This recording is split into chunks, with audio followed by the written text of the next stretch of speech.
Hello hello. ये जो public है ये सब जानती है, पब्लिक है ए बाबू, ये पब्लिक है पब्लिक। मुरादाबाद का जब जिक्र आता है तो मुगलई खाना भी याद आता है, दाल की जलेबी भी जो है यहाँ पर मशहूर है। और ऐसे में देखा जाए तो इस वक्त मैं मुरादाबाद जंक्शन के बाहर मौजूद हूँ और यहाँ पर आपको जो लोग मेरे साथ नजर आ रहे हैं वो इस देश के युवा है, वो मुरादाबाद की जनता है जो कि इस बार चुनावों में अपनी अहम भूमिका निभाने वाली है। बहरहाल एक थोड़ी सी आपको जानकारी दे दूं राजनीति की, तो यहाँ पर वर्तमान के विधायक बीजेपी से आते हैं, नीतीश कुमार गुप्ता उनका नाम है। और ऐसे में यूसुफ अंसारी जो है इसी सीट से 2017 में हार चुके हैं, लेकिन एक बार फिर से दोनों पार्टी के लोगों को जो है फिर से मौका मिल चुका है। लेकिन क्या स्थानीय लोग बोलते हैं, क्या यहाँ के मुद्दे हैं, उसको लेकर चर्चा सीधा शुरू करते हैं। आपके पास आऊंगी क्योंकि मुरादाबाद का जिक्र आता है तो पीतल का जिक्र जरूर होता है। और यहाँ पर जब हम लोगों के पास पहुंचे तो उन्होंने कहा इंडस्ट्री डूबती जा रही है। देखिए 5 साल में जो सबका साथ सबका विकास लेकर चला है, ऐसा कुछ नहीं है कि इंडस्ट्री डूब रही है। सबका विकास का है। इंडस्ट्री में जो व्यापारी लोग हैं वो बड़ा खुश है, व्यापारी वर्ग जो है पूरा खुश है इससे। और सबकी विचारधारा यही है कि इसी विचारधारा से काम हो। मुरादाबाद के लिए सबसे बड़ा कार्य जो व्यापार के लिए किया है वो भारतीय जनता पार्टी की उत्तर प्रदेश सरकार ने किया है। ODOP एक योजना सरकार ने चलाई, 1 डिस्ट्रिक्ट 1 प्रोडक्ट, वो मुरादाबाद के लिए इतना लाभकारी है। और अभी पिछले दिनों जो आपने देखा कि शहरी क्षेत्र में आधे दाम बिजली के कर दिए गए हैं, 3 रुपये पर यूनिट, ग्रामीण क्षेत्र में 1 रुपये पर यूनिट। तो बिजली की और क्योंकि जब हम बातचीत कर रहे थे, आप भी यहीं के नागरिक हैं, आपने भी वोट देना है, आपने मत का इस्तेमाल करना है। उनका कहना है कि स्किल डेवलपमेंट के काम आते हैं लेकिन वो ग्राउंड पर नहीं पहुंचते। क्या लगता है आखिर बीच में कौन जो है जो जनता को बरगला रहा है? इस तरह ये जो अन्य सरकारें हैं जो उत्तर प्रदेश में रहीं, जिन्होंने कोई काम तो किया नहीं, दंगे की आग में उत्तर प्रदेश को झोंकते रहे और उस पर अपनी रोटियां सेकते रहे, वही लोग हैं जो जनता को बरगलाने का काम कर रहे हैं। लेकिन जनता इनके बहकावे में नहीं आ रही है। निश्चित रूप से भारतीय जनता पार्टी की सरकार उत्तर प्रदेश में बन रही है क्योंकि महाराज जी ने काम किए हैं। चलिए, ये तो रहे जिनका कहना है कि सरकार ने काम किया है। यहाँ पर वैश्य समुदाय भी है, मुस्लिम समुदाय भी है। अब एक मतदाता अपना मन क्या बनाता है जब चुनाव आते हैं? मतदाता अपना जो मन बनाता है वो सोचता है मुझे जो हमारा छात्र वर्ग है वो सोचता है हमारी जो नौकरियां हैं वो समय से मिल जाए हमें, और जो पढ़ाई जो नई शिक्षा नीति सरकार द्वारा जो लागू करी गई है उसमें हमारी संस्कृति के बारे में हमें बताया गया है। और जो व्यापारी लोग हैं उनका जो ओपिनियन है, जो उनका वो है कि उनका जो कारोबार है वो बढ़ता रहे। तो ऐसे में मत जो अब इस टाइम छात्र कर रहे हैं तो वो ऐसी सरकार को कर रहे हैं जो उनके लिए रोजगार दे। तो अभी जो वर्तमान की सरकार है उसने बहुत सारा रोजगार दिया है, तो इसलिए उससे प्रभावित होकर इस बार छात्र ही रोजगार की घोषणा अलग अलग पार्टियां कर रही है। प्रियंका गांधी वाड्रा का भी घोषणा पत्र आया जिसमें उन्होंने रोजगार देने की बात की है, खासकर युवाओं को। नहीं, वो जो उन्होंने बोला है, अगर उन्होंने ऐसा कोई काम किया होता तो वो कहीं ना कहीं सरकार में आते। उनके पिछले आप चुनाव में देखिए कितनी कम सीटें उस उत्तर प्रदेश सरकार में आई हैं। तो उन्होंने समाजवादी पार्टी को भी और कांग्रेस को भी छात्रों ने और जो यहाँ के जो स्थानीय वोटर हैं उन्होंने नकार दिया है। देखिए, पब्लिक बहुत समझदार हो चुकी है। ये सब लोग जानते हैं बहुत अच्छी तरीके से कि आज तक जितनी भर्तियां बाबा जी ने निकाली हैं वो सिर्फ छात्र जो परीक्षार्थी जो उस फॉर्म को भरते हैं उसका पैसा खाने के अलावा बाबा जी ने कुछ नहीं करा है। आज तक एक भी भर्ती कंप्लीट नहीं हुई है। अभी पीछे जब टेट का एक पेपर लीक हुआ उसमें 1 लाख से ऊपर धरने प्रदर्शन हुए जो मीडिया ने कभी शायद दिखाए कुछ और कुछ नहीं दिखा पाए। ये लोग किस रोजगार की बात करते हैं? ये किस रोजगार की बात करते हैं? क्या एक भर्ती ये लोग बता सकते हैं जो कंप्लीट हुई हो?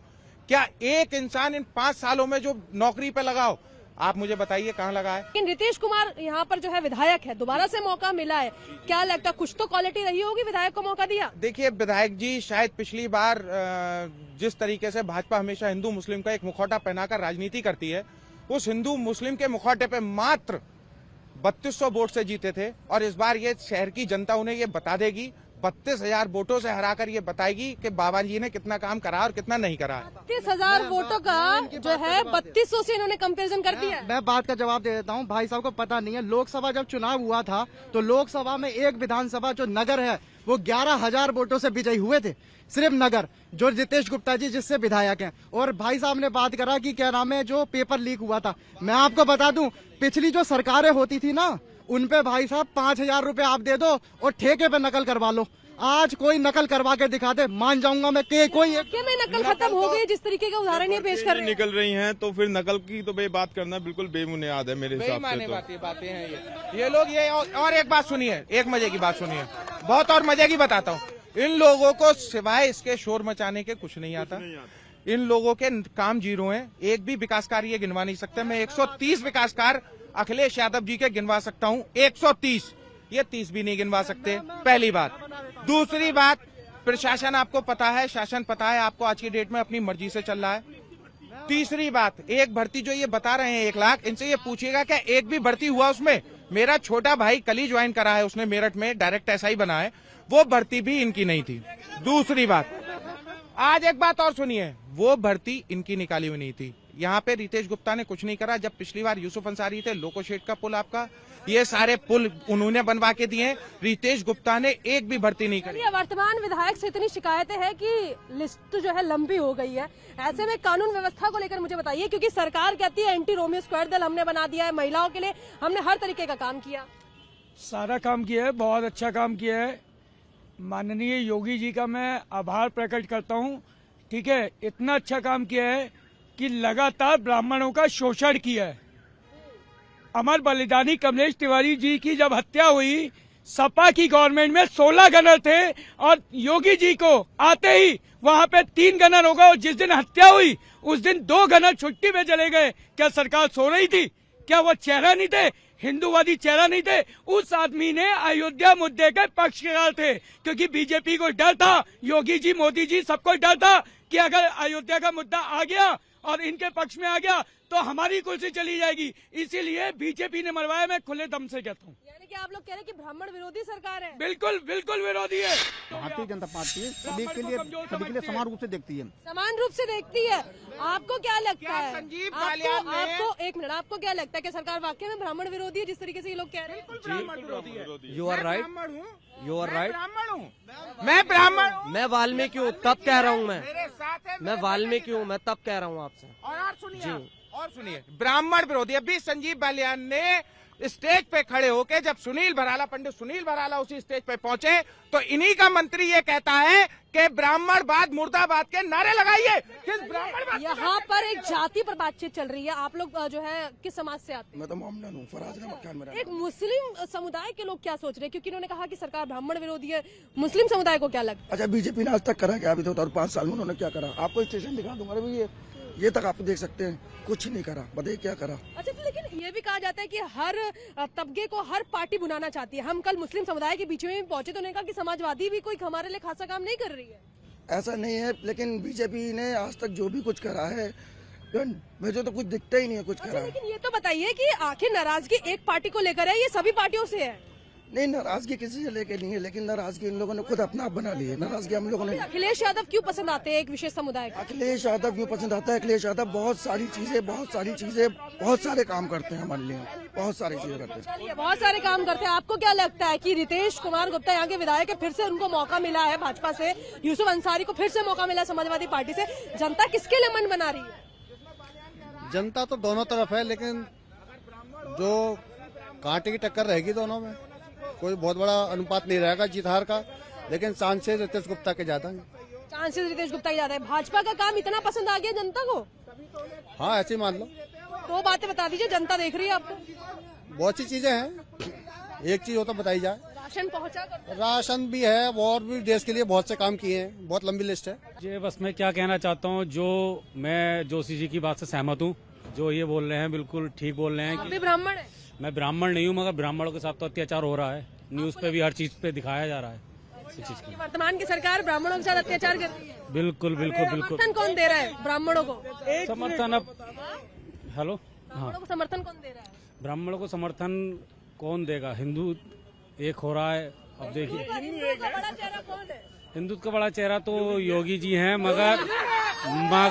मगर योगी जी के शासन में आप खुद सोचिए ब्राह्मणों की कितनी हत्या की अच्छा, जा रही लेकिन है, हो आप कह जा रहे रही हैं कि चेहरा बड़ा है योगी जी, लेकिन फिर भी जो है ब्राह्मण परेशान है। है। हाँ, आप खुद देखिए ना कि आप योगी जी के उसमें ये सोचिए कि कितनी ब्राह्मणों की हत्या की जा रही है, आप खुद सोचिए। अच्छा, मुझे ये बताइए, गन्ना जिन्ना की राजनीति में मैंने सवाल पूछा था, आपसे फिर पूछती हूँ। फिर कानून व्यवस्था में बताऊंगा, कानून व्यवस्था। लेकिन मुझे पहले गन्ना जिन्ना की राजनीति बताओ, कानून व्यवस्था के सवाल मैं फिर आपसे पूछने वाली हूँ। एक तरफ जब भी चुनाव आते हैं अचानक से किसी को किसान याद आता है, किसी को जिन्ना याद आता है, इतना प्रेम आखिर क्यों जाग जाता है? अब हमारे भाई बताएंगे, जिन्ना जी वाले हैं, जिन्ना जी वाले बताएंगे। हम अच्छा, यहाँ पे भी मतलब दो धड़ हो गए, गन्ना और जिन्ना। जिन्ना वाले, हम तो किसकी तरफ है, गन्ना या जिन्ना? हम तो गन्ना वाले हैं। गन्ना वाले हैं। चलिए गन्ना के ऊपर ही कुछ बता दीजिए, क्योंकि किसान तो कह रहा है कि एक साल जो वो बैठा है उसको लेकर वो इतना परेशान है कि इस बार मूड बदलेगा। मूड बदलेगा किसानों का? किसानों को ऐसा है, किसानों ने हमारे हक में, अब हमारे हक में है ये सारे किसान। मैं भी एक तरह से गांव से किसानी हूँ, ठीक है, बट हम सब एक ही हैं, हिंदू के लिए है। ये जो 3 बिल वापस हुए इसका असर होगा? बहुत असर है। किसान सम्मान निधि योजना का कितना असर होगा? बहुत 6,000 रुपए। अच्छे बताइए कौन सी सरकार ने दे दिया 6,000 रुपए? पहले समाजवादी पार्टी और अब में क्या अंतर है? अंतर हल्का सा बता दे रहा हूँ, अंतर सुन लीजिए पार्टी का। अंतर बता दे रहा हूँ। पहले क्या था, समाजवादी पार्टी में अगर हमें एक छोटे से किसी चीज में झगड़ा हो गया, एप्लीकेशन देने जाते तो 200 रुपए फिक्स था, एप्लीकेशन देंगे, सुलह करवाएंगे 1,500 रुपए। आज कोई भी एक व्यक्ति फोन के माध्यम से भी कर दे, चाहे एक एप्लीकेशन दे दो फ्री ऑफ कॉस्ट। यानी कि भ्रष्टाचार कम हुआ। भ्रष्टाचार बहुत कम हुआ है। प्रशासन आपका ये लगा ली, अगर भाजपा न सपा देखेगी, अगर भाजपा की गलती है तो भाजपा के खिलाफ रिपोर्ट होगा, और सपा की गलती है तो सपा के खिलाफ होगा। पहले नहीं होता था। पहले क्या था, भाजपा अगर समाजवादी पार्टी ने कुछ भी गलत किया तो उल्टा किसी अन्य व्यक्ति पे कर देती थी। जैसे कि इनके हाजी यूसुफ अंसारी के, इनके खुद के पड़ोसी, इनके परिवार में है, इन्होंने जमीनें कब्जा कर रखी हैं अपने परिवार के, यानी कि मोमडन व्यक्तियों के, नहीं बोलना चाहिए मगर मुसलमानों के कब्जा, उन्होंने बहुत कब्जा किया, प्रॉपर्टी डीलिंग में सारे पर कब्जा कर लिए, और इन्होंने कब्रिस्तान की भी जमीनें करी है कब्जे में। और इनके भाई छोटे भाई राशन डीलरों से वसूली तक करी है। इसी क्या चक्कर इस में तरीके की राजनीति भी बहुत ज्यादा हो रही है कि आम आदमी का पैसा भी जो है राशन डीलर ही खा जाते हैं सरकार में? नहीं, ऐसा कुछ नहीं है, राशन डील खा रहे हैं। आप देखिए सरकार में जो राशन वासन आता है, ये राशन जनता तक पहुंचता है, इसके लिए अच्छी व्यवस्था है और सालों से चल रहा है। और दूसरी बात, भाई साहब ने एक कई ब्राह्मण के लिए, मैं भी ब्राह्मण हूँ, मेरा नाम अमन पंडित है, और मैं आज आपको बता दूं कि जो भी क्रिमिनल है, चाहे वो ब्राह्मण हो या वो कोई भी ऐसे समाज का हो या कोई जाट हो, सबके लिए कानून बराबर है, सबके लिए कानून समान है। युवाओं के लिए रोजगार जरूरी है। क्या 5 साल का रोजगार मिल पाया युवाओं को? जी, युवाओं को रोजगार लगातार मिल रहा है, लगातार वैकेंसियां भी निकाली जा रही हैं, रोज नई नियुक्तियां भी की जा रही हैं। आप लोग खुश हैं? हम बहुत खुश है। क्यों? रोजगार, पुलिस की, यूपी में पुलिस की 1.5 लाख वैकेंसी आई है, जिसमें मेरा भाई लगा है अभी ट्रेनिंग पे लखीमपुर खीरी में। रोजगार का मुद्दा सिर्फ पढ़ा लिखा नहीं बता देगा, गंवार से रोजगार पूछोगे उसे नहीं पता रोजगार होता क्या है। एसएससी हर 6 महीने MTS के एग्जाम निकालती है, पढ़े लिखे हो, 2 पेपर करो, क्लियर करो, करिए ना। कंपटीशन है, जस्टिफिकेशन है, ऑनलाइन सारी प्रक्रिया हो गई है। अब पहले की तरह व्यवस्था नहीं रही है जिसमें की सारी चीजें मैनेज हो जाती थी। तो अब जो लोग हैं जिनकी चीजें मैनेज हो रही थी, अब उन्हें दुख हो रहा है। पहले 5-5 लाख ये कह रहे हैं कि पहले चीजें मैनेज हो जाती थी, इसीलिए नौकरियां नहीं लग पाती थी, अब पेपर दे के नौकरियां लग रही है। 20,22,000। एक सेकंड मेरे को बात करने दीजिए। क्या आपको लगता है, जो ये सवाल इन्होंने जवाब दिया कि पहले जो है मैनेज हो जाया करता था, अब मैनेजमेंट नहीं होता है? मैनेजमेंट पहले भी ऐसे नहीं होता था और अब भी ऐसे नहीं होता है। कैसे होता है? जैसे पेपर दे दिया, पास कर दिया लोग, पब्लिक भी पहले आप जनता पार्टी है ना, पेपर दे के ही जाती थी, अब भी वही हो रहा है। अच्छा बोलिए। 20 लाख टेट भर्ती, 1,69,000 हमारे जो शिक्षक भर्ती अटकी हुई है, 68,500 शिक्षक भर्ती जो अटकी हुई है। आपको क्या लगता है, संविदा कर्मचारी, शिक्षा मित्र, किसको आपने पैदल कर दिया? क्या उनके आगे परिवार नहीं है? बात कीजिए उस गरीब मजदूर की जो 400 रुपए मजदूरी करता है। क्या वो 1,000 रुपए का सिलेंडर भरा लेगा? क्या 200 रुपए का तेल खरीद के वो अपने घर की रोटी चला लेगा? किसान बिल क्या है आज की डेट में? आपने पहले देखा होगा कि लिखा हुआ होता था किसी भी कोल्ड स्टोरेज पे कि क्षमता इतने टन। मोदी जी ने आज जो ये काम करा है, असीमित वो कर दी है अधिग्रहण, आपको क्या लगता है कि एक 50 बीघे का किसान क्या अधिग्रहण कर सकता है? कौन कर सकता है? अडानी कर सकता है, अंबानी कर सकता है। 20 रुपए का प्याज इसी उत्तर प्रदेश से खरीद के अपने ही मार्ट से 50 रुपए का बेचेगा। कि निजीकरण बढ़ गया, ये कह रहे हैं निजीकरण बढ़ गया है। निजीकरण कैसे भरिया, कैसे बढ़ा निजीकरण, ये बताइए। प्राइवेट कंपनियां लेती है, सरकारी कर्मचारी 1.5 लाख रुपए तनख्वाह लेकर घर में बैठा है, काम करना नहीं चाहता। वही 30,000 रुपए महीने में 4 कर्मचारी आ रहे हैं। क्या निजीकरण बढ़ गया? 3 आदमी का पेट भरा नहीं बढ़ा। सरकारी आदमी क्या है 1.5 लाख रुपए एक तनख्वाह लेता है, प्राइवेट सेक्टर में क्या 30,000 महीने में 3 आदमी आ जाएंगे उसमें। आपको क्या लगता है कि वर्तमान में सरकार से नाराजगी किस बात को लेकर है आम लोगों को? जी, आम लोगों को तो कोई नाराजगी नहीं है, विपक्ष को हो सकती है। विपक्ष को हो सकती है, आम लोगों को तो कोई नाराजगी। कानून व्यवस्था अच्छी है, कानून व्यवस्था बेटर हो, इतनी बेटर नाराजगी है। सीधी बेस्ट, अगर सबसे अच्छा सब कुछ हुआ है तो कानून व्यवस्था हुई है। आज तक के इतिहास में मैं अपने 25 साल के कैरियर में इससे अच्छा कानून व्यवस्था मुझे कहीं नहीं मिली। कुछ लोग और भी मौजूद है मेरे साथ। मजदूर आदमी के लिए समस्या क्या हुई पिछले 5 साल में? हम 400 की मजदूरी करते हैं, 400 में हमें कुछ नहीं बचता। सब्जी इतनी महंगी हो गई, हर चीज महंगी हो गई है। अब बताओ बच्चे कैसे पाले हैं? राशन फ्री मिल रहा है। राशन फ्री मिलने से क्या हो रहा है? उसके लिए मजदूरी नहीं है बिल्कुल भी। श्रम कार्ड बने, आप समझ रहे हैं? हमें कुछ नहीं मिल रहा। इस बात को समझ लेकिन मुझे ये बताइए कि सरकार से नाराजगी किस बात को लेकर है? कि राशन नहीं मिला इस बात को लेकर है या राशन मिला? राशन कार्ड मिला, हम तो राशन मांगने के लिए आते हैं। तुम्हारा गांव का प्रधान भी कुछ नहीं करता हमारे लिए बिल्कुल भी। मतलब पैसे राशन खा जाता है? राशन खाता है हमारा हर महीने, तो हमें क्या मिलता? कुछ नहीं मिलती। मजदूरी करते हैं, मजदूरी भी नहीं मिलती है हमें पूरी। कानून व्यवस्था को लेकर कुछ नहीं मिल रहा हमें, कुछ नहीं मिलता हमें। इससे सरकार जो पहले सरकार थी हमें सब कुछ मिल रहा घर बैठे ही, अब कुछ नहीं मिल रहा हमें। तो चलिए, कुछ लोगों का ये भी कहना है कि राशन डीलर बीच में धांधली बहुत कर देते हैं। बाबा, आप जिस समुदाय से आते हैं वो समुदाय इस बार मुरादाबाद के लिए क्या मन बना रहा है? बढ़िया है, सब बढ़िया, बढ़िया बात। हाँ, यही आने चाहिए, यही आने चाहिए। कौन आने चाहिए? योगी बाबा। चलिए, क्या नाम है आपका? आदित्य शर्मा। शर्मा जी, ये बताइए, आजकल शर्मा जी वर्मा जी से भी पूछ रहे हैं कि वोट किसे देना है। आप ये बताइए, इस बार मन क्या बना रहे हैं? बाबा जी। बाबा जी को कोई 2 ऐसी बात बताइए कि जिससे जनता भी समझ सके कि इस बार जो है आप लोग क्यों मन बना रहे हैं। एक तो दंगा मुक्त प्रदेश, समाजवादी पार्टी वाले चाहते हैं कि दंगा होते रहे, हिंदू मुस्लिम आपस में मरते रहे। ऐसे में देखा जाए तो ये युवा है जिसकी तरफ मैं चाहूंगी एक बार कैमरा घुमा दिया जाए और जोरदार अपने लिए ताली बजा दीजिए, क्योंकि यहाँ पर कोई मुद्दा रखते हुए आया वर्तमान सरकार को लेकर। किसी ने रोजगार को लेकर नाराजगी जताई, किसी का कहना था कि धर्म विशेष को लेकर बातचीत हो रही है, कोई कह रहा है कि निजीकरण होने से भी फायदा नजर आया, किसी का कहना है कि किसान का बेटा हूँ और किसानों के लिए काम किया है, तो किसी ने कहा भाई की भर्ती पुलिस में हुई है इसका मतलब रोजगार मिला है, तो कोई ब्राह्मण को लेकर जो है आवाज उठाते हुए नजर आया, तो किसी का कहना था कि ब्राह्मण विरोधी सरकार नहीं है, कोई खुशी दुबे के मामले पे बोलता हुआ नजर आया, तो किसी ने वर्तमान सरकार की तारीफों के पुल बांधे, किसी को रोजगार मिला, किसी ने बिजली पे बात करी, किसी ने कानून व्यवस्था पे बात करी। ये तमाम वो यहाँ के युवा है जो कि वोट देने जाएंगे 2022 के चुनावों के लिए। और ये रहा मुरादाबाद की विधानसभा का वो सर्वे जो हमने आपको दिखाया, और आप समझ गए होंगे कि जनता इस विधानसभा क्षेत्र से क्या मन बना रही है। और हमारे कार्यक्रम का ही जैसे नाम है, ये पब्लिक है, सब जानती है। आपको भी समझ में आया होगा कि हमारे पीछे खड़ी हुई युवा जो पब्लिक है वो क्या मन बना रही है। कैमरा पर्सन राजीव के साथ मैं भावना, इंडिया टीवी, मुरादाबाद।